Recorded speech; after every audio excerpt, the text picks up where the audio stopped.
Toutoum. Bonjour à tous et bienvenue sur ce Webisage. Aujourd'hui, un sujet qu'on traite jamais dans nos webinars. On va pas montrer de logiciel, en tout cas, je crois pas. Il va nous dire tout de suite effectivement ce qu'il va faire, mais je crois qu'on va pas montrer de logiciel. On va faire que de la parlotte, ça va être incroyable. Et aujourd'hui, on va parler d'intelligence artificielle. On va parler de Sedge parce qu'on adore Sedge. Ça fait très longtemps qu'on en fait et on n'est pas prêt du coup d'arrêter ce partenariat. Mais du coup, on a quand même envie de savoir, eh bien, si Sedge et IA globalement, ça va ensemble ou si ça ne va pas ensemble. Et aujourd'hui, eh bien, j'ai la chance de recevoir Michael Mina, qui est le Head of AI chez Sedge. En gros, c'est Monsieur Intelligence Artificielle. Si vous l'avez déjà vu, c'est forcément lors d'une conférence de ouf qu'il anime un peu à la Google ou la Apple. Globalement, c'est un peu ça, mais je te laisse te présenter, Michael. À toi le micro. Salut Sylvain, bonjour à toutes et tous. Donc, en effet, d'abord pour répondre à ta question, oui, ça match, Sage et l'IA, on va le voir durant ce webinaire. Donc, je m'appelle Mickaël Mina, je suis donc directeur de l'IA chez Sage pour la France et l'Europe du Sud. Hein. Il y en a d'autres pour l'US, le UK et puis l'Europe centrale. Et donc, moi, ma mission, c'est de travailler avec le product, donc R&D, PM, PMM, avant-vente et l'ensemble je dirais, des acteurs qui construisent le logiciel pour intégrer l'IA et l'IA générative dans tous nos logiciels, c'est-à-dire gestion, compta, finance, paye et RH. Et puis de travailler aussi dans notre propre façon de travailler en interne autour de l'IA, donc créer une culture d'entreprise à l'ère de l'IA. Voilà, Sylvain, en quelques mots. Ouais, écoute, c'est bien résumé. On va essayer effectivement de parler de qu'est-ce qu'on va faire demain, qu'est-ce qui existe aujourd'hui, comment on va pouvoir s'y préparer. On n'a pas beaucoup de temps pour parler de ce sujet qui est ultra passionnant. En tout cas, aujourd'hui, je pense que tout le monde là sur le bout des lèvres, je pense que tout le monde a déjà vu quelque chose, entendu, utilisé. Enfin bref, en tout cas, l'intelligence artificielle, je pense qu'aujourd'hui, elle est partout dans le quotidien. Aujourd'hui et avant, parce que c'est pas nouveau. Mhm. Il y a plein de features dans les logiciels. On peut parler d'OCR, par exemple, Complètement. qui est présente depuis un bon moment et qui fait partie de l'intelligence artificielle. Mais voilà, aujourd'hui, c'est vrai que quand on parle d'IA, on n'attend plus ce genre de feature, même si elle continue à en faire partie. On attend de voir des trucs de dingue. Demain, une comptabilité qui fait ma compta à ma place. Enfin, tu vois, un truc comme ça. Je ne sais pas trop sur quoi on va aller. Mais voilà, en tout cas, tout ça pour dire que malheureusement, 60 minutes, c'est beaucoup trop peu pour en parler. Mais au moins, si on peut avoir une petite vue aujourd'hui sur effectivement tout ce que vous faites chez Sedge, parce que tu es apparu un peu dans les radars il n'y a pas très longtemps. Enfin, en tout cas, Mhm. pourtant, je suis Mhm. pas mal connecté au réseau de Sedge et ainsi de suite. Et ça fait peu de temps qu'on commence à bien te voir, bien t'appréhender chez Sedge, à te voir régulièrement en plus sur les différents meetings que vous pouvez organiser. Moi, j'organise pas grand-chose. Mais en tout cas, que Sedge peut organiser. Et du coup, je trouve ça hyper intéressant que Sedge continue de parler produit, parce que c'est un éditeur, donc du coup, c'est là où on l'attend, de fonctionnalités Un cœur de un peu métier, ouais. chiantes. Ouais, c'est un peu chiant de parler de compta et tout ça. Enfin bref, de sujets qui sont hyper importants, mais qui sont quand même... c'est plus chiant qu'une partie de pétanque, quoi. Mais et par contre, à côté de ça, voilà, on a un autre sujet que tu apportes avec un peu de fraîcheur en plus et tout ça, qui est du coup vachement hyper technologique, l'intelligence artificielle, tout ça. Enfin, je trouve ça vraiment mortel que vous apportiez ce sujet chez Sedge aujourd'hui, quoi. C'est important parce que, effectivement, comme tu le dis, c'est attendu par nos partenaires et vous les premiers, c'est attendu par nos clients, quand je dis clients, c'est aussi bien les dirigeants, ceux qui n'utilisent pas forcément, qui manipulent pas le produit, comme les utilisateurs qui, eux, sont les premiers demandeurs. Donc, oui, c'est important. Et en effet, on va essayer de voir, de parcourir ensemble déjà, ce qu'on fait aujourd'hui, ce qui existe déjà. Ça permet tout de suite de redescendre le discours en disant, OK, derrière les promesses miraculeuses et qu'on attribue très vite à l'IA, il y a aussi une réalité. Et Mm. puis, ce qui se prépare aujourd'hui déjà dans le pipe et ce qui devrait arriver sur l'année. Voilà. Donc, la parole est à toi. Je te laisse me poser des questions. Écoute, trop bien, on va démarrer. J'ai prévu un petit sommaire, vous allez le découvrir juste après. Juste avant ça, effectivement, de vous partager le sommaire, vous dire qu'on est du coup, comme d'habitude, en multi-room, du coup, on est sur Livestorm là, donc si vous avez des questions, vous pouvez les poser en bas. Mais il y a pas mal de personnes qui nous ont rejoints sur LinkedIn, Facebook, Twitch, YouTube, n'hésitez pas également à poser vos questions sur ces différents réseaux. On a le back-office chez nous, Eyal, coucou Eyal, merci d'être là, qui fait le rapatriement des questions qu'il peut y avoir sur les différentes plateformes ici pour essayer d'y répondre. On va essayer de se garder un petit 10 minutes vers la fin pour répondre aux questions. Et comme d'habitude, la semaine prochaine, on refait un petit sommaire de tout ce qu'on a vu aujourd'hui avec le petit replay de cette vidéo. On vous l'envoie par mail et bien sûr, on répond à toutes les questions qui auront été posées. En tout cas, ce petit sommaire aujourd'hui, il est assez simple. Moi, je n'ai pas voulu faire trop compliqué. Je voulais parler de l'IA aujourd'hui chez Sedge, du coup, de ce qui se prépare pour demain et du coup, quels vont être les impacts concrets pour les utilisateurs de Sedge, puisque effectivement, on est là pour parler des intégrateurs, mais nous, on n'est pas tellement important dans le puzzle. On est là pour faire en sorte que ça fonctionne bien de part et d'autre. Mais en tout cas, c'est surtout pour les utilisateurs de Sedge au quotidien qui utilisent du coup tous les outils. Alors, on va voir que l'intelligence artificielle, ça touche d'autres softs que la ligne 100. Chez BLC, voilà, on est très spécialisé sur la PME. Du coup, la ligne 100 intacte, par exemple. Mais voilà, chez Sedge, il y a une multitude d'autres produits. L'intelligence artificielle est même plutôt mieux partie, enfin je ne sais pas si on peut dire mieux partie, mais partie plus vite sur certains produits. Mais voilà, on va essayer donc de voir ça ensemble aujourd'hui et donc se garder un petit moment pour les questions-réponses. Est-ce que ça te va ce petit plan, Michael, ou est-ce que tu veux Très bien. Non, allons-y, très bien. Allez, super. Du coup, eh bien, tout simplement, l'IA chez Sedge, aujourd'hui, qu'est-ce qui existe déjà? Est-ce qu'on peut parler d'automatisation, d'assistant, de recommandation? Qu'est-ce que vous avez réussi à embarquer dans les outils? Sur quelle ligne? Ouais, alors déjà, question importante, parce que derrière ta question, il y a une multitude de questions. Et en réalité, c'est super important et c'est ce qu'on fait à chaque fois, nous, maintenant, parce que c'est ce que tu disais tout à l'heure. Aujourd'hui, derrière, je dirais, le buzzword de qu'est l'IA, beaucoup de clients, beaucoup d'utilisateurs attendent des fonctions ultra précises. Et en fait, quand ils parlent d'IA aujourd'hui, quand ils attendent des choses sur l'IA, en réalité, quand tu creuses un peu et que tu essayes de savoir un peu ce qu'ils cherchent, c'est pas du tout de l'IA, en fait. Ou alors, c'est pas de l'IA tel qu'ils l'attendent. Donc, la première chose qui est super importante, et ça permet de poser tout de suite les fondations sur ce webinaire, mais comme partout ailleurs, en réalité, c'est de définir ce que c'est que l'IA, mais très rapidement, sans faire un cours académique et universitaire. Il faut déjà revenir à la notion d'intelligence elle-même. C'est quoi l'IA? Pour tenter de la définir, il faut revenir à la notion d'intelligence qui elle-même pose question, puisque c'est ultra subjectif. Si je te demande pour toi ce que c'est qu'une chose intelligente ou quelqu'un d'intelligent, tu vas avoir ta définition. Moi, j'ai la mienne aussi. Donc, on va tous se mettre d'accord ici pour se dire que l'IA, telle qu'on l'a définie au sens technologique du terme, et ce n'est pas moi qui le dis, c'est IBM, qui sont quand même les pionniers sur l'intelligence artificielle, c'est le fait de reproduire ou d'imiter un modèle.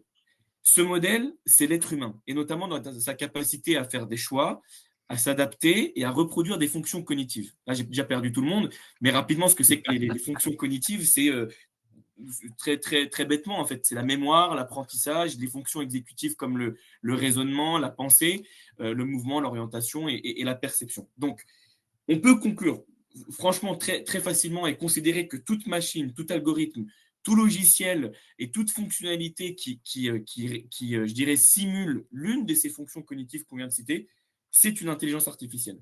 Pourquoi c'est important de poser cette fondation? Parce que tout de suite,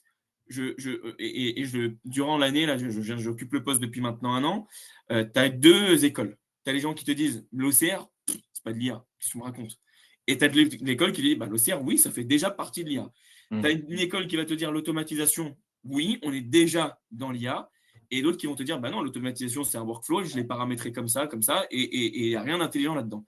Donc, en effet, il y a plusieurs définitions, mais la définition que je viens de citer, c'est celle d'IBM, et elle permet tout de suite de poser les bases.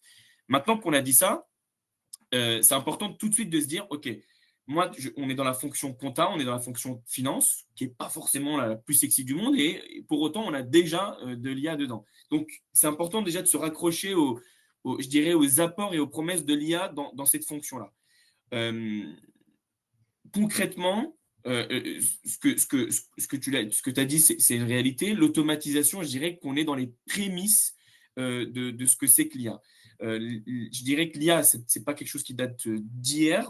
Le DAF, il a toujours été outillé depuis très longtemps et depuis d'ailleurs des millénaires, notamment pour répondre à des besoins d'optimisation sur tout ce qui est visibilité, gardiennage des chiffres. Et ça, c'est pareil, c'est historique. On découvre encore des choses autant, je dirais, pharaoniques sur tout ce qui est comptabilité, finance, les métiers du notaire. Et c'était les premiers à être outillés. Donc finalement, le DAF, il est ultra technophile je dirais, de par sa fonction. Donc, la bonne nouvelle, c'est que l'IA, elle est déjà bien présente au sein de toutes les directions financières, de manière d'ailleurs plus ou moins évidente. Et si je prends exactement ce que tu disais, c'est l'automatisation, ça permet déjà de gagner du temps. Alors, il est vrai que c'est un sujet qui ne nous paraît pas ultra intelligent. Et pourtant, la réalité, c'est que l'IA n'est qu'une évolution, je dirais, naturelle de ce que c'est que l'optimisation des processus. Sage a fait partie des premiers éditeurs de logiciels à développer des fonctions et je dirais des moteurs de règles métiers, des moteurs de décision qui permettent d'augmenter l'intelligence et la capacité de décision. Donc, tout ce qui est relance automatique, lettrage, rapprochement automatique, écriture comptable, détection des fraudes de manière même succincte et anomalie, je dirais, des erreurs, de saisie courante, ça fait partie des choses intelligentes, effectivement, qui ont été intégrées dès le départ pour se dire, OK, j'aide mon utilisateur, qu'il soit DAF, trésorier, expert comptable, comptable ou autre, dans sa capacité d'optimisation, de visibilité sur les chiffres et finalement d'automatisation d'un certain nombre de processus. Maintenant qu'on a dit ça, ça permet, tu vois, je descends un peu le truc en entonnoir sur la définition générale, ce que ça permet de faire finalement, donc optimisation, visibilité, gardiennage des chiffres. Et finalement, dans ce qu'on fait aujourd'hui chez Sage, on l'a regroupé, si tu veux, en 3 grandes familles.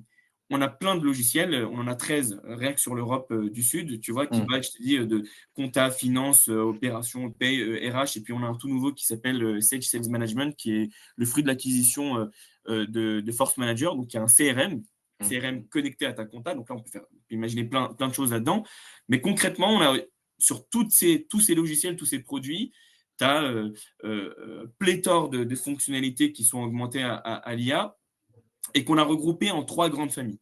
C'est l'automatisation, c'est ce que je viens de dire. Donc, on automatise un certain nombre de tâches, on automatise des processus ou on automatise même des workflows complets. Et là, l'étape d'après, ça permet d'embrayer un peu sur la question, c'est de dire j'augmente ma capacité d'automatisation en intégrant de l'intelligence dedans. C'est-à-dire, à un moment donné, si j'ai un trigger, je suis bloqué, plutôt que d'être bloqué, je vais essayer de rajouter du LLM pour essayer de comprendre pourquoi j'ai été bloqué ici et qu'est-ce que je peux faire pour je dirais, augmenter ma capacité d'autonomie. Premier point. Deuxième point, on détecte. On détecte quoi? C'est ce que je disais, les anomalies dans des saisies courantes, potentiellement des doublons, et puis on peut aller plus loin, la détection de fraude. Et là aussi, on peut ajouter tout à fait de l'intelligence dedans. Alors oui, il y a la fonction, je dirais, algorithmique primaire où là, on s'arrête sur OK, j'ai détecté un doublon, celui-ci, c'est exactement la même chose que celle-là. OK, tu t'es trompé, je t'envoie une alerte. Simple. En revanche, il y a un vrai sujet autour de la facturation électronique. Ça, je pense que tout le monde est au courant parmi ceux qui nous écoutent. Mais comment je peux intégrer, comment je peux associer la force de l'IA couplée avec une réglementation fiscale qui est finalement la facture électronique. Et bien là, effectivement, on rentre dans la détection de fraude. Je te donne un exemple. La Belgique, sur les factures en Belgique, il n'y a pas de numéro de SIRET. Ça n'existe pas. Si je suis sur une fonction tout à fait primaire, je détecte que c'est une fraude. Si j'ajoute un peu d'intelligence dans ma détection, je sais que je suis sur une facture belge, alors c'est pas de la fraude. Tu vois? Donc, je dirais, c'est partir de ce qui existe déjà aujourd'hui et on va rajouter un peu d'intelligence, on va rajouter du LLM, on va rajouter à ce qui existe déjà pour augmenter la capacité, la visibilité pour l'utilisateur. Et puis la troisième, c'est un vrai sujet attendu par nos utilisateurs, c'est la prévision. C'est aujourd'hui comment je m'appuie sur une data qui a été historisée pour te prédire ta comptabilité à J+6 mois, comment je peux t'aider dans ta capacité de décision, notamment pour faire d'investissement. On sait que l'investissement, c'est un vrai sujet attendu par les PME, notamment pour faire de la croissance. Voilà. Donc, il y a plein de sujets mais qui permettent de dire aujourd'hui, OK, on a déjà des choses, on a déjà les fondations, on a déjà les bases, on a déjà commencé même à intégrer du LLM dans certaines fonctionnalités algorithmiques. Et puis demain, on va aller plus loin avec l'interrogation en langage naturel sur ta base comptable, en fait. Donc, Ok. voilà, pour répondre. Ok. Donc tout ça, globalement, pour répondre à ma question, tout ça, on l'a aujourd'hui dans nos outils Sage. Alors peut-être pas dans tous, je ne sais pas, mais si tu en parlais en plus, le lettrage automatique et ainsi de suite, effectivement, c'est des Ouais, fonctions qu'on a en plus exact- depuis longtemps. Mais exactement. ok. Exactement. Donc, on a déjà ces choses-là. Et en fait, aujourd'hui, c'est ce qui permet de se dire, OK, je fais la différence entre l'IA, qui est finalement le moteur, et puis Mhm. les sous-familles. Donc, tu vas trouver l'IA générative, l'IA agentique, on en parle de plus en plus. C'est quoi finalement un agent IA? Qu'est-ce qui est différent de l'IA générative? On pourra en parler. Serge, là, on va bientôt lancer, et je te donne en exclu, là, c'est qu'on va lancer bientôt une suite d'agents complètement spécialisés et dédiés sur une ou plusieurs tâches spécifiques. Mhm. Ces agents-là sont pilotés par Sage Copilot, qui est notre assistant d'IA générative. Donc là, on pourra Ouais. rentrer dans le détail et te montrer sur quoi le moteur s'appuie finalement. Ah, carrément, ouais. On peut, tu le disais, tu nommais Sage Copilot. Alors, je pense qu'ici, les personnes qui sont connectées, c'est essentiellement du coup des utilisateurs de la ligne 100. Ils ne sont pas très au courant, effectivement, de Sage Copilot, puisque ça devrait arriver d'ici la fin de l'année, c'est ça, non, je crois, ou Ouais, peut-être un fin peu d'année, après. début d'année 2026 sur 700. Ok. Donc, du coup, ouais, effectivement, qui va être un peu le chat GPT de 700, on va dire, quoi, si jamais on peut Ouais, essayer de simplifier, ouais, ouais, vulgariser un on peu peut ça. dire comme ça. Ouais, complètement. Mais qui est un outil que vous embarquez déjà dans pas mal de produits, je crois, chez Sage, même sur la partie IMEA, qui est du coup notre marché. Ouais, Vous l'intégrez sur la ligne qui est en dessous de la nôtre, en sur dessous. Sage C'est Active, je active. crois. Ouais, c'est ça. Exactement. Exactement. Donc Et aujourd'hui, aujourd'hui, il est c'est tout? déjà sur Sage Uniquement Active. Sage Active?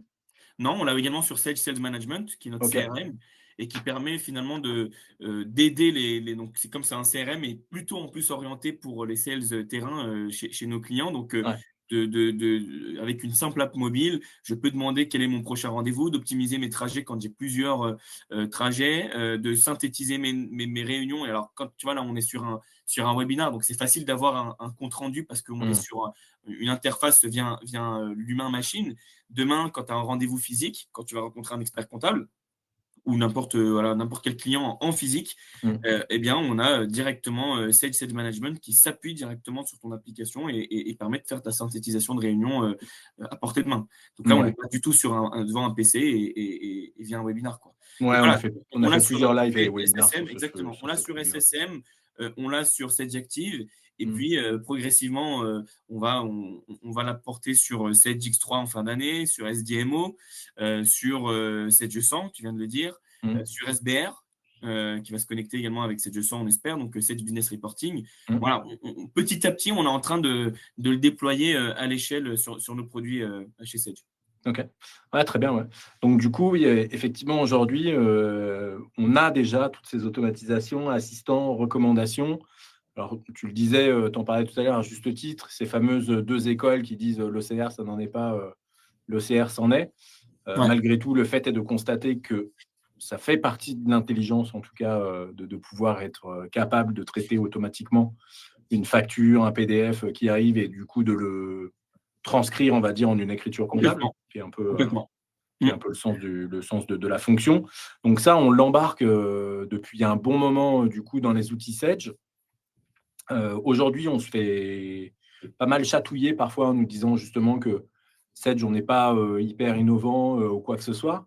Donc justement, pour répondre à ça, qu'est-ce que vous préparez demain pour aller plus loin que ce qui existe aujourd'hui dans Sage? Ça m'emmène à ma deuxième page qui du coup va être et demain. En gros, la Mmh. feuille de route, c'est qu'est-ce que demain vous prévoyez dans Sage? Il faut vraiment mettre un peu l'effet waouh, enfin voilà, je sais pas comment on peut appeler ça, mais vraiment un peu l'effet coup de pied au cul de Ouais, ouais, complètement, complètement, tu peux le dire, hein, y a pas de, ouais. on va pas être complexe avec ça chez Sage, on s'appuie Mmh. sur plus de 40 ans d'existence, donc 40 ans de données, et Mmh. donc des données en masse et de bonne qualité. Donc aujourd'hui, on a la matière première pour pour construire une IA fiable. Alors, pour répondre je dirais directement à ta question, Mmh. on a évidemment l'IA qui est un vrai moteur, qui fait partie intégrante de la stratégie chez Sage. Et quand on parle d'IA, c'est l'IA générative et les agents IA qui vont irriguer tous nos produits. Et puis, on a le Sage Network. Je ne suis pas sûr que les gens connaissent un peu la philosophie derrière le Sage Network. Et pourtant, c'est un vrai On en sujet parle clé. beaucoup, ouais. Ouais, alors on en parle beaucoup. Je ne sais On en pas parle si beaucoup, vraiment ouais. les gens comprennent la puissance de ce truc-là.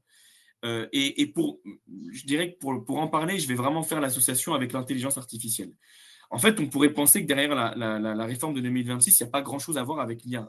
C'est une simple contrainte. On le voit aujourd'hui plus comme une contrainte, alors que c'est une vraie porte d'entrée et un vrai boulevard pour digitaliser son entreprise. Mais il y a un vrai sujet, un vrai lien entre ce que c'est que l'intelligence artificielle et la facture électronique. Mmh. J'en ai parlé juste un peu avant, mais c'est un vrai sujet et nous, on a finalement compris l'intérêt d'associer les deux. En fait, derrière la facture électronique, on va trouver plusieurs éléments qui vont jouer un rôle clé. On va trouver la traçabilité des données, on va trouver la fiabilité des données et puis la conservation. Et tout ça au sein d'un réseau ultra connecté, donc interconnecté. Donc je disais, on a bien saisi cet enjeu puisque nous-mêmes, je dirais en interne, on est en train de on a toujours été je dirais le simple logiciel de gestion. On a toujours développé des simples logiciels de gestion. Et pour la première fois chez Sage, on est en train de développer ce qu'on appelle une plateforme en réseau connecté, c'est-à-dire en interopérabilité totale avec l'ensemble des acteurs de circuit de facturation. On entend ici fournisseurs, experts comptables, institutions bancaires et administration fiscale. Ce réseau connecté, cette plateforme, pourquoi elle est complètement différenciante et pourquoi c'est quelque chose qui est complètement nouveau, c'est parce que jusqu'ici, la donnée qui était stockée dans le logiciel, finalement, elle avait de valeur, Sylvain, que pour l'utilisateur qui lui attribuait. Tu vas sur ton logiciel, tu renseignes une donnée, tu peux la supprimer, tu peux la modifier, tu peux l'ajouter. Bah, tu es détenteur de cette donnée finalement. Donc, elle ne t'appartient qu'à toi.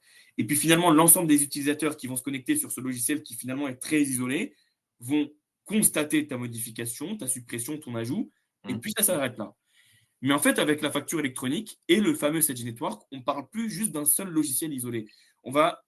La philosophie derrière ça, c'est de créer un écosystème connecté où chaque acteur du circuit de facturation va bénéficier d'une donnée qui va être plus fiable, plus riche, parce que justement alimentée en continu par tout le réseau. Tout le réseau, c'est ce que je disais, c'est le fournisseur, c'est l'expert comptable, c'est les institutions bancaires, c'est l'administration fiscale. Et donc, tu me vois venir qui dit meilleure donnée dit une IA plus fiable, parce que justement est capable de fournir des analyses encore plus précises. L'analogie que moi j'aime donner, et là ça paraît complètement dingue parce qu'on est encore une fois dans le domaine de la compta, de la finance, mais l'analogie que j'ai trouvée qui est vraiment parfaite, c'est la blockchain. Quand une personne vient, se connecte sur la blockchain, insère, ou je dirais, alimente une donnée, cette donnée n'est valide que si l'ensemble des acteurs de la blockchain ont validé ces données. Aujourd'hui, c'est exactement le même principe qu'on a développé autour du Sage Network, c'est que si une personne a finalement inséré ou, je dirais, modifié une donnée, mais si elle n'a pas été validée par l'ensemble des acteurs, alors cette donnée n'est pas recevable. C'est exactement la même philosophie. Et donc, l'objectif de cette plateforme en réseau connecté, c'est qu'on ne parle plus de données, justement connectées, mais on va parler de flux de données. Des flux de données, je dirais, en diagonale entre le fournisseur, l'administration, le client, Sage. Et donc, l'idée, c'est de bâtir une IA encore plus fiable et plus précise. Donc ça, c'est, je dirais, vraiment la première brique d'innovation qu'on est en train d'amener progressivement. Et cette plateforme, elle sera complètement déployée pour la facture électronique. Donc ça, c'est une super nouvelle. Ça permet de se dire, OK, j'ai mon logiciel de compta, j'ai mon logiciel de finance, j'ai mon Sage 100 d'un côté, mais qui communique avec le Sage Network. Donc, exit la fraude qu'on pouvait avoir, exit les doublons, exit les saisies incohérentes, mais surtout, avec toutes ces données, j'ai moyen d'avoir une analyse plus précise, une vraie prévision de cash flow, une vraie prévision sur ma trésorerie, et puis des explications claires sur les raisons pour lesquelles mon chiffre d'affaires a baissé. Donc, tu me vois venir, ça permet d'arriver sur ma deuxième partie, qui est l'arrivée de l'IA générative qui va complètement irriguer nos produits. Concrètement, c'est ce que je viens de te dire, c'est Sage Copilot.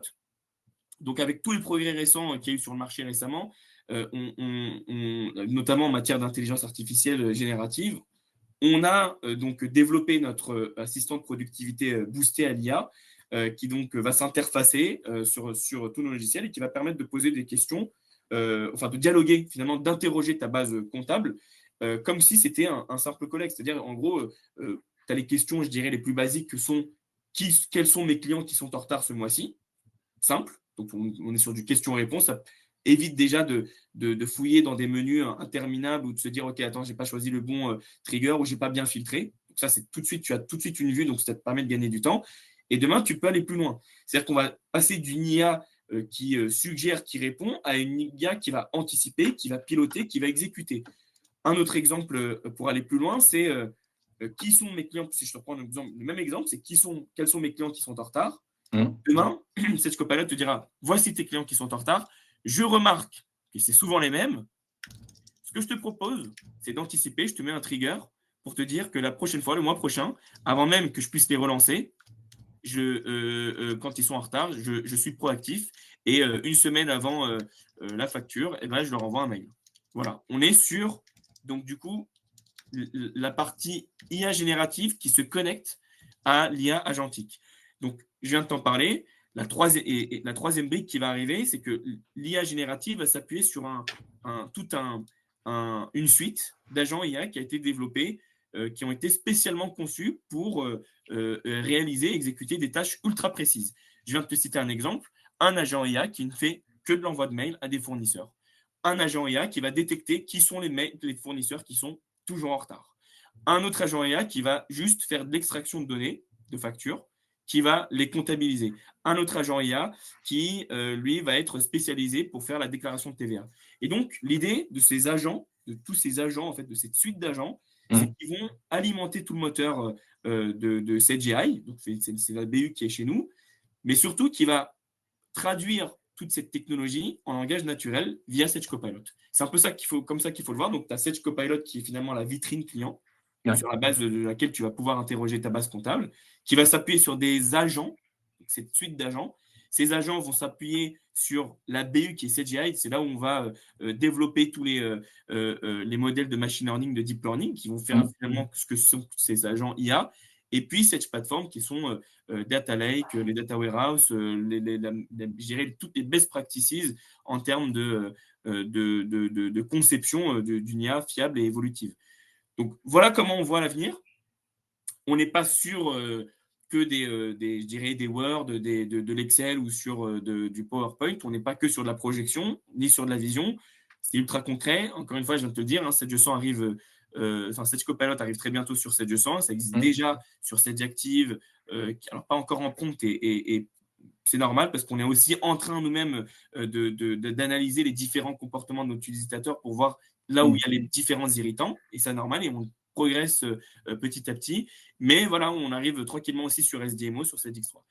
Et puis la quatrième brique, donc là, je viens de te citer toutes les innovations via Sage Network. Le premier. Le deuxième, c'est l'IA générative via Sage Copilot. Le troisième, c'est les agents IA. Et la quatrième, je dirais, vraie techno, toujours apportée par l'IA, c'est de se dire, OK, on ne parle peut-être pas suffisamment à nos dirigeants. On a dans les différents personas qu'on adresse, on a le DAF, on a l'expert comptable, on a le trésorier, on a le directeur des achats, de la supply. Mais finalement, les dirigeants, nous, on veut lui donner de la capacité à prendre des décisions. C'est vraiment comme ça qu'on a aussi pensé à développer toute la brique et toute la stack d'IA chez nous. Et pour qu'ils prennent des décisions, il faut aussi qu'ils puissent raisonner et avoir une vraie visibilité sur ces chiffres. Et donc là aussi, on sait que l'IA a son vrai rôle à jouer ici. On est en train de développer, notamment via SBR, tout un programme qui permet de se dire, OK, je vais lancer mon activité, je suis artisan, je suis jardinier, je ne m'y connais rien en compta, je ne m'y connais rien en Excel, ni encore moins en finance. Alors, il pourrait le faire via ChatGPT pour avoir des briques. Sauf que l'intérêt avec justement nos logiciels qui sont interconnectés via le Sage Network, c'est que demain, tu as une interface directement via Sage Copilot où tu peux l'interroger en disant « Je lance mon activité, je ne sais pas par où commencer, je sais qu'il faut un PNL ou alors un tableau sur les profits et pertes, bah, gère-le-moi s'il te plaît et surtout guide-moi. » Et là, on a toute une série d'agents IA qui vont commencer à écrire un Excel, parce qu'en général, c'est comme ça qu'un artisan voit le truc et ça permet de s'y retrouver. Ensuite, il va connecter toutes les lignes qui ont été proposées directement à son logiciel, donc Sage 100, X3, Active. Et puis, ensuite, demain, il va suivre son activité en lui disant « Salut, je vois que tu as du cash flow ce mois-ci. ça peut être pas mal. Qu'est-ce que tu penses de réinjecter ce cash flow dans différents départements? Si tu n'as pas encore de site web, je te propose de prendre un pourcentage dans toute ton activité marketing, donc réseaux sociaux, création de site web, etc.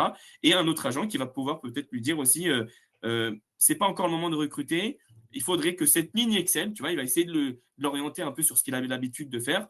Il faudrait que sur cette ligne Excel-là, on soit à temps pour que tu puisses commencer à recruter. Et je te propose d'ailleurs de commencer avec un alternant. Tu vois, en quelques mots, là, je viens de te citer plein d'exemples, plein de cas d'usage qui sont ultra concrets. Et tu remplaces l'expert comptable. Alors non, pas vraiment, parce qu'on est toujours à chaque fois en train de se dire, attention, je ne suis qu'une IA, va valider quand même ces informations avec ton expert comptable, parce que je peux complètement être à côté de la plaque compte tenu de ton activité. Donc c'est à toi de me... Et puis surtout, il faut que derrière, l'artisan il puisse aussi l'alimenter en temps réel, son truc. Donc on est en effet sur, je dirais, un artisan, il n'a pas toujours tout de suite d'un expert comptable, il a juste besoin de lancer son activité. Il a besoin d'y aller, il ne sait pas par où commencer. On veut lui, je dirais, éviter en tout cas, on veut qu'il s'affranchisse de toute la paperasse en France pour ça. Il ne sait pas par où commencer. Il peut demander à ChatGPT, mais c'est pas ultra spécialisé dans certaines fonctions. Donc, nous, on lui apporte toutes ces briques entraînées sur les données, sur les données métiers, sur la compta, sur la finance. Et puis, à chaque fois, on lui dit, maintenant, tu prends ce rapport-là et tu vas le montrer à ton expert comptable et tu peux lui demander si c'est juste ou pas. Et puis surtout, lui demander comment optimiser. Voilà, en gros, comment on prépare l'avenir et c'est ce qui devrait arriver. C'est hyper intéressant. Hein. Et ça me fait penser à 1000 questions. Profitez-en pour poser vos questions aussi, ceux qui nous regardent soit dans l'outil questions, soit dans le chat. Mais plein de questions qui me viennent. Une très simple, tu parlais d'agents IA tout à l'heure. Il me semble que tu as dit, nous créons les agents IA. Du coup, est-ce qu'on aura la possibilité en tant qu'utilisateur pour créer soi-même son propre agent IA, du coup? C'est en arbitrage aujourd'hui en interne, pour être très franc avec toi. Okay. Il y a, alors, ta question, elle est pertinente parce que nous, on est plutôt dans une philosophie où on pré-paramètre ces agents-là. Donc, tu as une suite, tu as une marketplace, en fait, qui va te dire, voilà, tous les agents, donc tu les connectes à tes logiciels. Et en réalité, les agents, aujourd'hui, que les clients peuvent créer eux-mêmes, c'est ce qui se passe, c'est dans les workflows via les logiciels. Alors, encore une fois, on n'est pas dans les agents intelligents via l'IA, on est sur de l'automatisation assez, je dirais, algorithmique. Et aujourd'hui, dans cette sens, toute action est automatisable, de la comptabilité jusqu'à la gestion commerciale. Tu as une granularité fine, ultra fine d'ailleurs, sur ce que tu peux faire, mais tu n'as pas cette notion d'intelligence.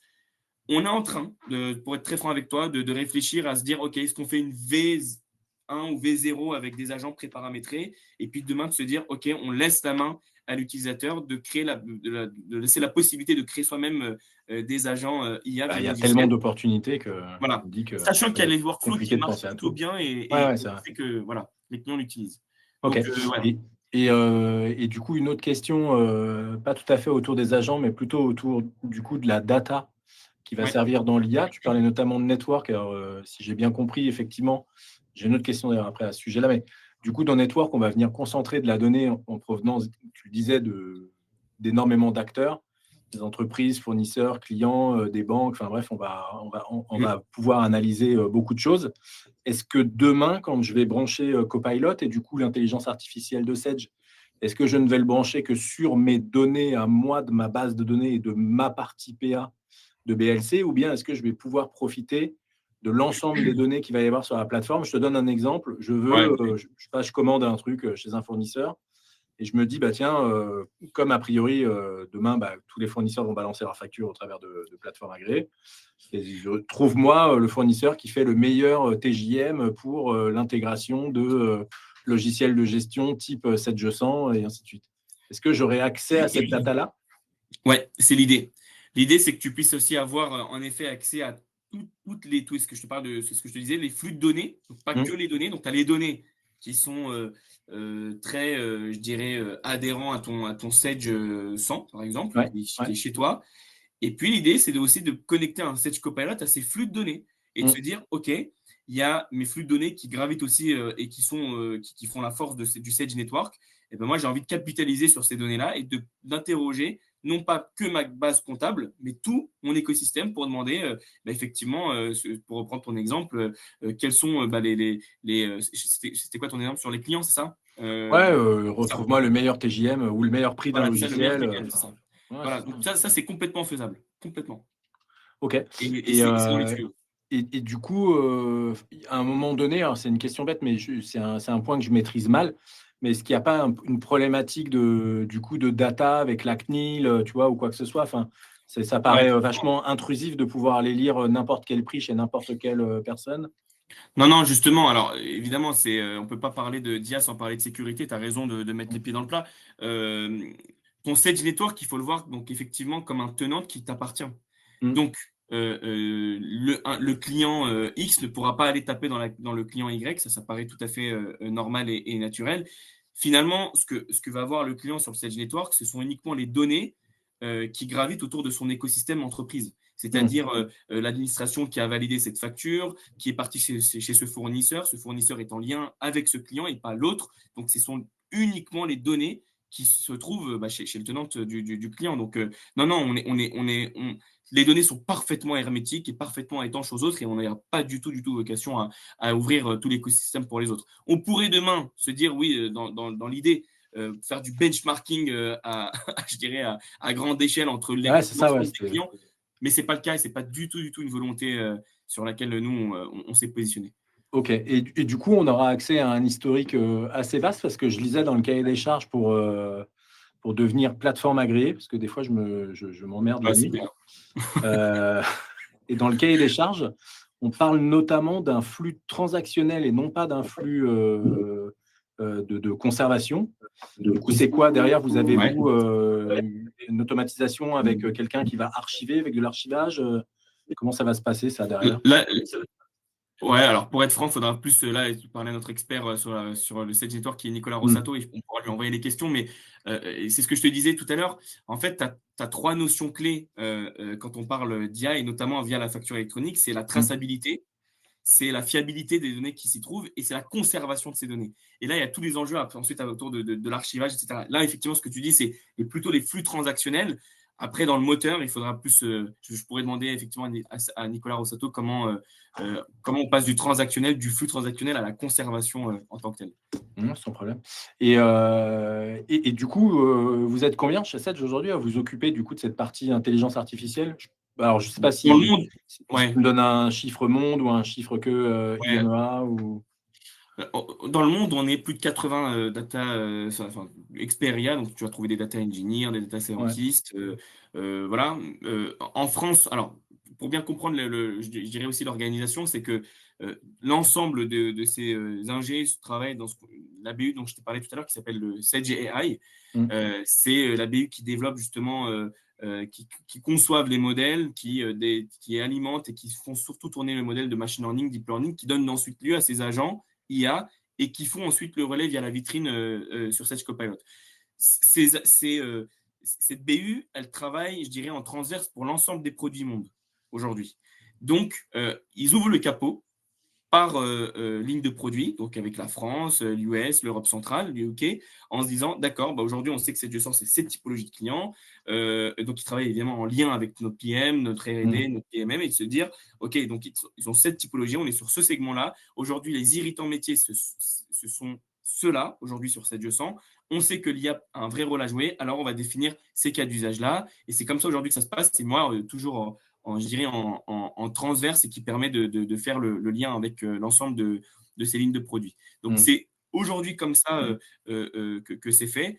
Après, évidemment, tu as aussi des initiatives côté product où là, c'est eux les experts du produit qui vont.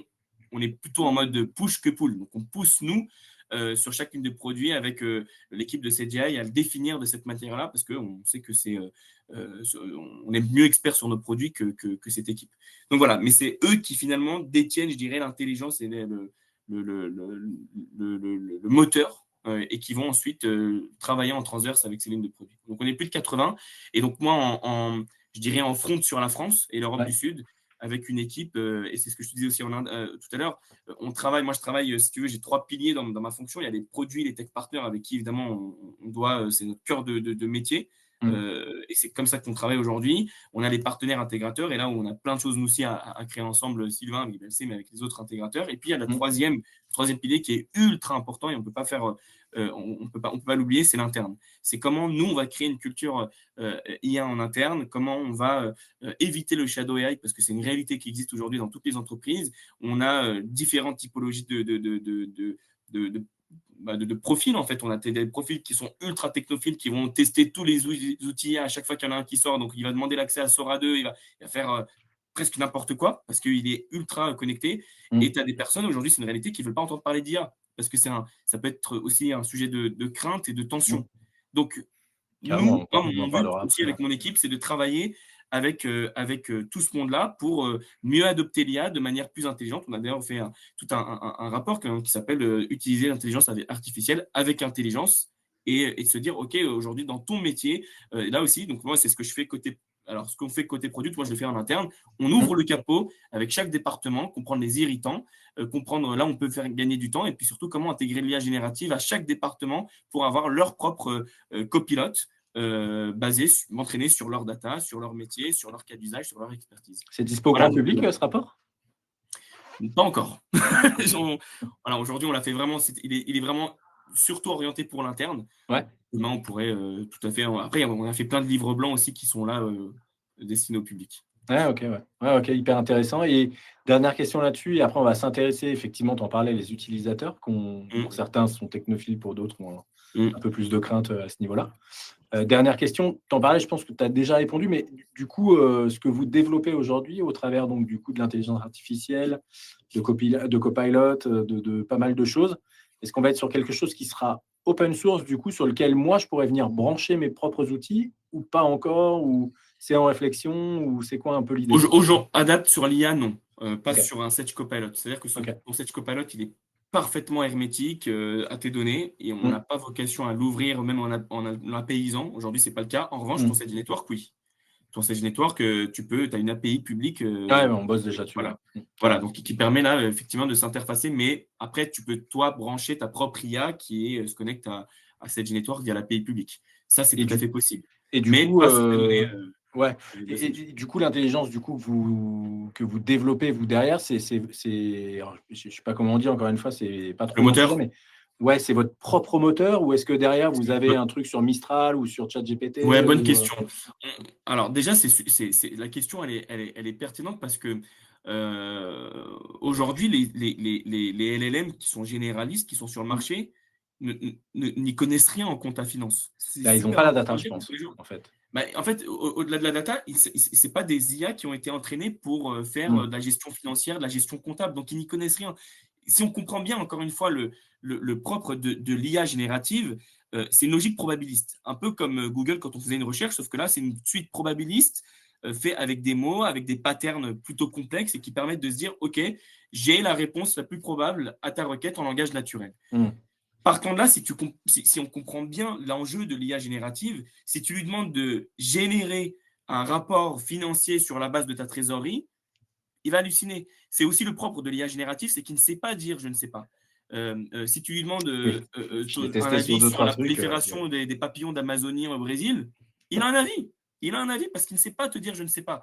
Donc, c'est aussi super important de le dire parce qu'on a aujourd'hui beaucoup de personnes qui se disent « bon, ok, moi, je ne vois pas l'intérêt d'un logiciel comptable ou finance. Moi, j'arrive à le faire avec ChatGPT, etc. » C'est une erreur. C'est une erreur. Ils n'ont pas été entraînés pour faire des calculs, pour calculer des taux de TVA, pour comprendre ce que c'est qu'un numéro de cigarette, est-ce qu'il est bien positionné, est-ce qu'il y a de la détection de fraude.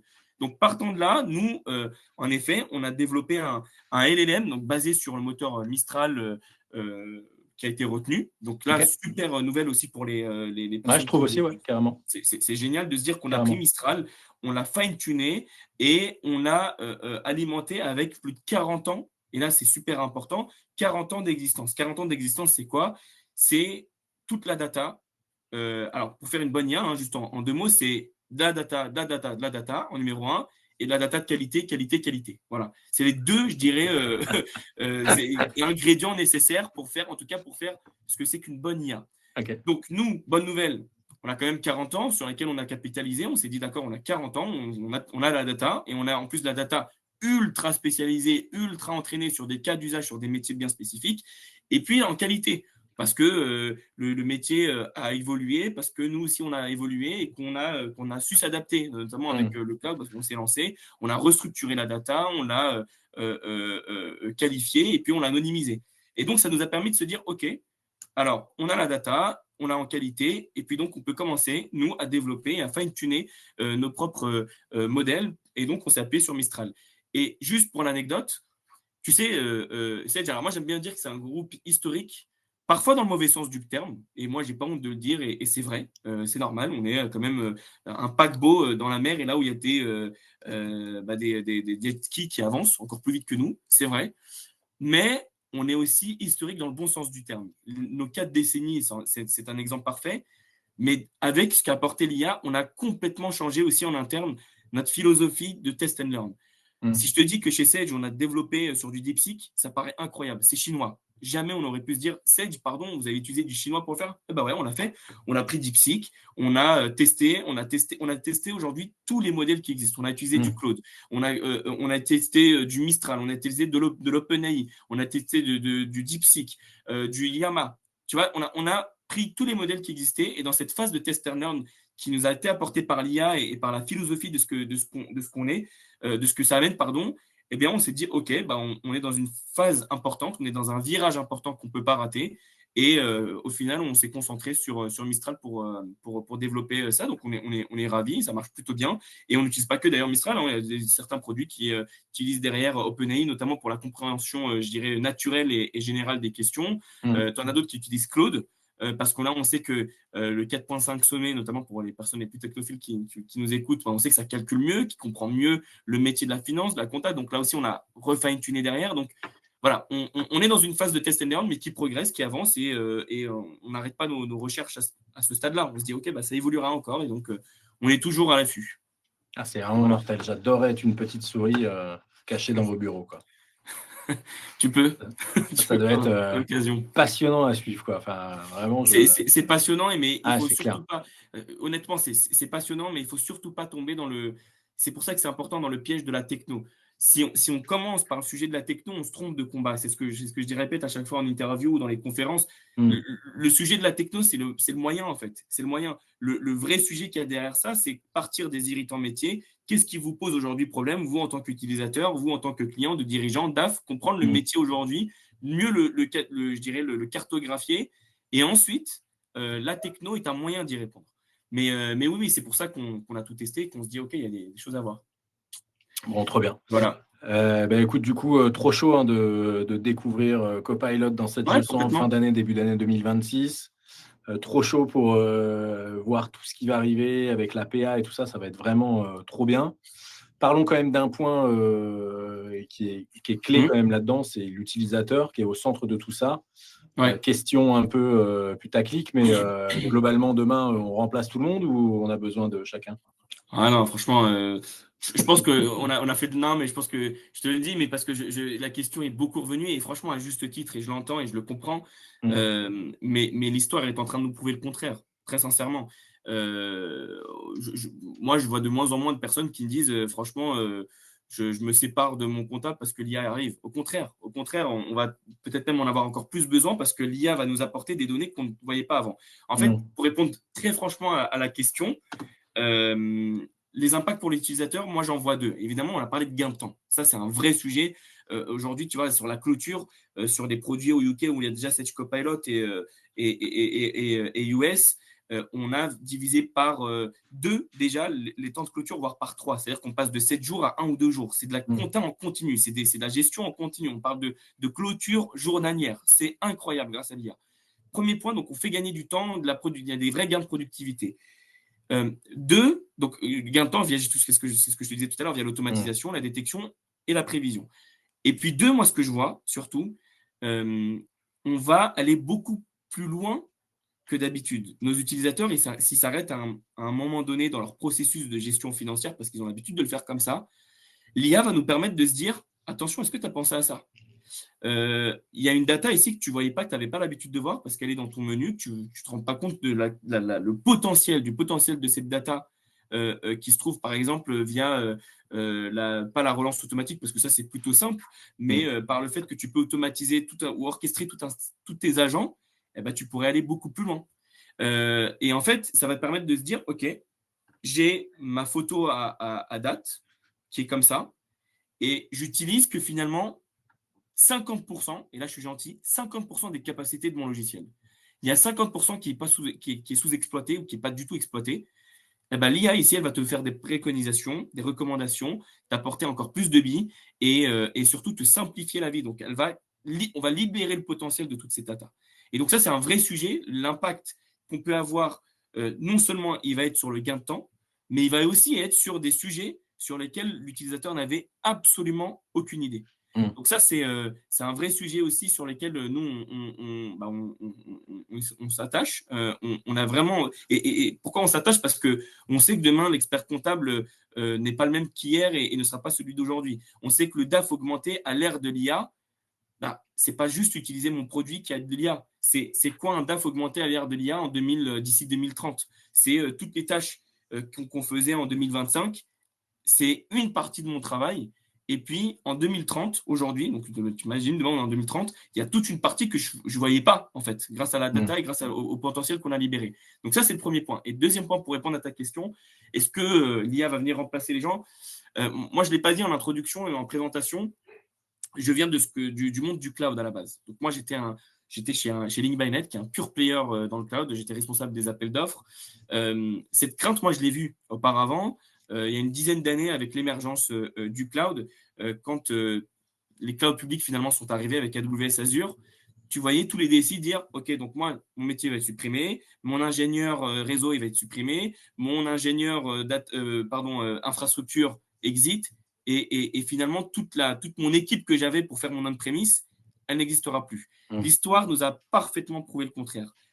Ces métiers existent toujours, parce que le cloud public n'est pas que finalement l'entièreté de l'écosystème aujourd'hui. Donc, ça existe toujours, mais non seulement ça existe, mais en plus, ces métiers sont en tension. C'est-à-dire qu'on cherche de plus en plus d'ingénieurs réseau, on cherche de plus en plus d'ingénieurs infrastructure pour gérer finalement la partie on-premise. Donc, on est finalement dans le même cas de figure sur l'IA. On voit apparaître déjà des métiers qui n'existaient même pas il y a 2 ans. J'en suis la preuve formelle. Un Chief AI Officer, dans les entreprises, ça n'existait pas il y a 3 ans. Un head of AI pour intégrer l'IA générative, ça n'existait pas. Pareil pour tout ce qui est l'orchestration d'AI Champions dans les entreprises. Donc, on voit ce genre de programme se mettre en place et finalement, ça s'orchestre. Et ce n'est pas un DSI qui le fait, ce n'est pas un chef d'IT non plus. C'est vraiment des rôles qui sont très différents. Donc, moi, franchement, je te le dis avec la plus grande conviction, non, l'IA ne va pas venir remplacer qui que ce soit, elle va venir plutôt accompagner différents métiers. Alors oui, on va peut-être voir des métiers qui seraient sur lesquels il y a moins de valeur ajoutée, mais ces métiers-là, ça s'accompagne. C'est-à-dire que tu prends l'exemple d'une personne qui fait que de la saisie, l'IA l'apporte, et ben moi, je vais faire autre chose qui serait permettre encore plus de libérer le potentiel de ma data, qui permet d'apporter encore plus de valeur dans mon entreprise par mon DAF, par mon comptable, par mon contrôleur de gestion. En espérant qu'on sache faire autre chose. Ça, Ouais, je suis plutôt confiant là-dessus. Aujourd'hui, on voit bien les limites de l'IA et là, tu as aussi une école autour de l'IA qui va te dire qu'on est en train d'atteindre le plafond en termes de capacité décisionnelle sur l'IA, en termes de capacité. Et d'ailleurs, les chiffres le prouvent aussi. Tu as de plus en plus d'hallucinations, même sur Perplexity, qui là, on ne faisait quasiment pas parce qu'on faisait du vrai scrapping sur le web et on allait chercher de la data qui est fiable. Aujourd'hui, on constate de plus en plus d'hallucinations, mais qui est encore une fois le propre de l'IA générative, c'est ce que je te disais tout à l'heure, elle ne sait pas dire je ne sais pas, donc elle va t'inventer des choses. Et donc, on est en train peut-être d'atteindre un plafond. Je pense que là, on n'y est pas encore, mais l'histoire nous le confirmera ou pas. Ouais. Ok, écoute, à voir. J'espère que ça se passera bien pour tout le monde, mais en effet, comme tu dis, en tout cas aujourd'hui, on voit quand même malgré tout on en parlait, mais tu vois, les mecs qui font un peu les logos pour les entreprises, tu vois, et tout ça. Aujourd'hui, c'est quand même des métiers qui alors ça, je suis d'accord. Concurrencés, quoi. Je suis d'accord. En fait, dans l'histoire, et là, quand tu regardes aussi, quand tu fais une rétrospective, les premiers touchés, en réalité, les premiers métiers touchés, les premiers profils touchés, ce sont les métiers de l'art et de la création. Mais ça a toujours existé. Il y a quelques années, les personnes qui ne voulaient pas entendre parler de Photoshop, notamment lié à l'IA, aujourd'hui l'utilisent aussi parce qu'ils vont plus vite. Un développeur web, notamment, il ne voulait pas entendre parler d'IA. Aujourd'hui, les développeurs utilisent Lovable, par exemple, grave. pour aller beaucoup plus vite. Donc, tu vois, je pense, on est quelque part entre l'expérimentation, l'adoption et peut-être aussi la fragmentation, parce qu'il y en a qui veulent vraiment pas en entendre parler et c'est encore peut-être un peu trop tôt pour le dire. Ouais. Ok. Alors, je pense qu'on va passer à la partie questions-réponses parce qu'on a des aficionados de techno, je crois, dans nos auditeurs. Je ne sais pas si c'est le... Normalement, oui. Ouais, super. On a quelques questions, alors notamment une assez rapide. Ça, tu vas nous répondre ça en quelques minutes. Du coup, la question est: quelle différence entre Sage Network et Sage Copilot? Alors, Sage Copilot, c'est un assistant d'IA générative qui est in-app, c'est-à-dire vraiment intégré au produit que vous utilisez. Donc ici, Sage 100, si l'exemple c'est Sage 100, et donc qui va permettre d'interroger votre base de données en langage naturel, ni plus ni moins. Donc c'est l'équivalent du chat GPT, mais complètement privé, étanche, hermétique, et qui ne va s'appuyer que sur les données du logiciel. Le Sage Network, là, c'est la plateforme en réseau connecté qui va permettre finalement, qui va surtout servir à la facturation électronique en septembre 2026 et qui va donc jouer un grand rôle, notamment sur l'interopérabilité totale avec l'ensemble des acteurs de facturation, donc fournisseurs, experts comptables, administration fiscale et institutions bancaires, et qui va donc connecter l'ensemble de ces acteurs avec vos flux de factures. Voilà, donc vous avez votre logiciel d'un côté et puis vous avez le Sage Network qui se connecte à votre logiciel et qui donc intègre également Sage Copilot. Donc Sage Copilot, c'est le moteur d'IA. Ouais, qui sera présent partout du coup chez Sage. Exactement. Okay. Une autre question, en 2 temps cette fois-ci. Du coup, tu disais tout à l'heure développement qui s'appuie sur Mistral. Du coup, ça veut dire que Mistral aura accès, alors c'est une question, Mistral aura-t-il accès aux données d'entraînement et par la suite aux données de ceux qui vont utiliser vos agents? Et on peut compléter, comparaison avec le cloud, les inquiétudes sur les fuites de données qui ont été bien validées avec plus de vols que jamais. Voilà, donc j'imagine, oui, on parle quand même beaucoup de sécurité là-dedans. Ouais, beaucoup de sécurité. Bien sûr. Ouais, là, il y a 2 questions. La première, c'est non. Mistral, bien sûr, n'a pas du tout accès aux données d'entraînement. En fait, quand on fine-tune un LLM, on l'a avec je dirais, les meilleurs, les best practices pour le développer et faire en sorte que ces données soient déjà, anonymisées avec le consentement explicite du client et puis 3, parfaitement hermétiques aux données du client. Donc, évidemment, Mistral n'a pas accès. Ce qu'on récupère, c'est le moteur d'intelligence, finalement. On récupère simplement le moteur d'intelligence comme il existe également chez d'autres. Et d'ailleurs, OpenAI a aussi lancé son moteur open source début d'été qui permet de se dire on fait de l'entraînement sur des machines locales. Là, en l'occurrence, on a utilisé le pionnier en la matière, enfin, je ne dis pas le pionnier, mais un des meilleurs services pour le faire, c'est AWS Bedrock, qui permet d'entraîner son moteur en local dans AWS. Et évidemment, on n'envoie pas du tout de données ni à AWS, ni à Mistral. Tout est anonymisé, chiffré, c'est important parce qu'il y a l'anonymisation, mais aussi le chiffrement de ces données. Et puis, il y a l'entraînement qui est uniquement basé sur la base du client.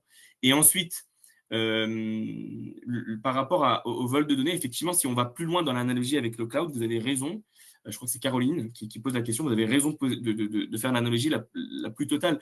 En fait, si on va plus loin avec la métaphore, on la pousse au bout. Oui, on parle de beaucoup de fuites de données au niveau du cloud. Oui, on parle de beaucoup plus de cyberattaques. Mais ce qu'on ne voit pas, c'est les attaques côté on-premise. En réalité, c'est que vous avez toujours des attaques, aussi bien sur le cloud qu'au niveau on-premise. Simplement, tout est fait, en tout cas dans le cloud, je dirais, apporte des briques supplémentaires pour sécuriser sa donnée, notamment en termes d'anti-DDoS, en termes de sécurisation, en termes de pseudonymisation, c'est ce que je viens de dire, d'anonymisation, de chiffrement. Nous, par exemple, chez Sage, toutes les données dans le cloud sont chiffrées avec une clé de chiffrement qui n'appartient même pas ni à Azure ni à AWS. C'est un RSSI chez nous qui détient cette clé de chiffrement. Ça veut dire que même si c'est jamais arrivé et on touche du bois, et ce n'est pas prêt d'arriver parce qu'encore une fois, on utilise les meilleurs outils pour la robustesse de l'infrastructure. Mais même si demain, il y avait une fuite de données côté cloud, la personne qui vient pirater ces données ne sait pas déchiffrer les données. C'est-à-dire que c'est tout encapsulé dans un fichier qui est bloqué, qui est parfaitement étanche et surtout ultra robuste. Donc, on ne peut pas le déchiffrer. Donc, vous voyez, ça, c'est des choses qui sont apportées par le cloud beaucoup plus nativement et beaucoup plus facilement. qu'un on-premise, sauf dans le domaine bancaire, par exemple. Où là, oui, l'on-premise est peut-être aussi bien sécurisé que le cloud. Ok, merci pour cette réponse. C'était bien construit. On sent que tu es habité par le sujet. Ça doit être difficile du coup de vivre avec toi au quotidien. Je ne dirais pas à mon épouse, mais... Ouais, c'est ça. Par contre, elle doit être calée de ouf sur l'intelligence artificielle, quoi. C'est pas possible autrement. Du coup, effectivement, merci pour tout ça. On arrive un peu à la fin. On pourra en parler des heures de ce sujet. C'est passionnant de t'entendre parler d'intelligence artificielle au-delà de Sedge, de n'importe quel éditeur. Enfin, comme je t'ai dit, j'ai l'impression que tu es habité par le sujet. Enfin, c'est vraiment trop cool de pouvoir t'avoir aujourd'hui avec nous. Merci Sylvain. Mais malheureusement, on est forcément arrivé à la fin. On n'avait prévu que 60 minutes, mais j'aurais dû prévoir jusqu'à demain matin. Du coup, vous pouvez quand même, malgré tout, retrouver pas mal de sujets, retrouver le replay du coup de ce webinaire sur YouTube. Il sera prochainement déposé sur le site internet également. Rejoignez-nous sur Discord aussi, avec plaisir. Discord, la première communauté francophone autour des logiciels de gestion. Donc, surtout, n'hésitez pas à nous rejoindre là-dessus. Rejoignez-nous aussi sur nos prochains webinaires. Je vais vous mettre ici, hop, l'agenda tout de suite. Voilà, hop là, voilà, l'agenda des prochains webinaires. Il y en a plein à venir. On a pas mal d'autres guests de Sedge qui devraient du coup nous rejoindre les vendredis pour nos WebiSedge. Et du coup, voilà, on essaye de faire au moins une fois par mois d'accueillir un guest. Là, ce mois-ci, il était vraiment particulier. Enfin, j'ai adoré ce live. J'ai rien fait, pas parlé, mais je ne pouvais qu'écouter. C'était vraiment parfait, Michael. C'était vraiment trop Merci bien. beaucoup, Sylvain. On pourra en réanimer d'autres, notamment avec l'arrivée de Sedge Copilot dans Sedge 100, par exemple. On peut faire un Ouais, carrément, ouais. Ouais, carrément. Et on pourra. Marion en parlait dans le chat. Je ne sais pas si les gens ont vu, mais effectivement, il y a la messe de Sedge. Je ne sais pas si on a le droit de dire ça, mais en tout cas, un événement, on va dire, mondial aujourd'hui, Sedge, qui va se dérouler sur 4 jours à Barcelone. Effectivement, on n'est pas inscrit, mais on y sera. Mais on est toujours. On est un peu freestyle avalanche chez BLC. Vous nous connaissez assez maintenant pour le savoir. Du coup, on s'inscrira, je pense, la veille pour prendre nos billets d'avion le matin même et l'hôtel une fois qu'on sera à Barcelone. Je pense que ça va se passer comme ça. Mais bien sûr, on y sera, on filmera l'événement, on le partagera ensuite avec toute notre communauté. Évidemment, on va parler, je pense, énormément d'intelligence artificielle là-bas. Je pense même te recroiser, j'imagine, à Barcelone, Michael. C'est possible. C'est possible, pas encore sûr. Ah, tu vois, attention quand même. Attention. Du coup, écoute, en tout cas, avec plaisir pour te recroiser là-bas ou ailleurs. Avec plaisir pour refaire quelque chose aussi. Lorsque, du coup, Copilot sera sur Sedge 100, j'ai trop hâte que ça arrive. Lorsqu'il sera sur Intact aussi, enfin, pareil, qui est un gros produit chez vous. Idem, je serais super chaud et super ravi d'en discuter. Du coup, voilà. Je vous laisse pour aujourd'hui. Merci encore, Mickaël. C'était vraiment super gentil de ta part de nous rejoindre aujourd'hui, de parler d'intelligence artificielle. Enfin, c'était vraiment génial. Et je vous dis à tous. Merci à toi, Sylvain. Merci à tous. À très vite. Je vous souhaite un très bon week-end. Vous pouvez retourner à la pistoche. Et du coup, on se retrouve lundi pour une nouvelle semaine autour des logiciels de gestion. C'était Sylvain de BLC. Je vous dis à très vite. Ciao.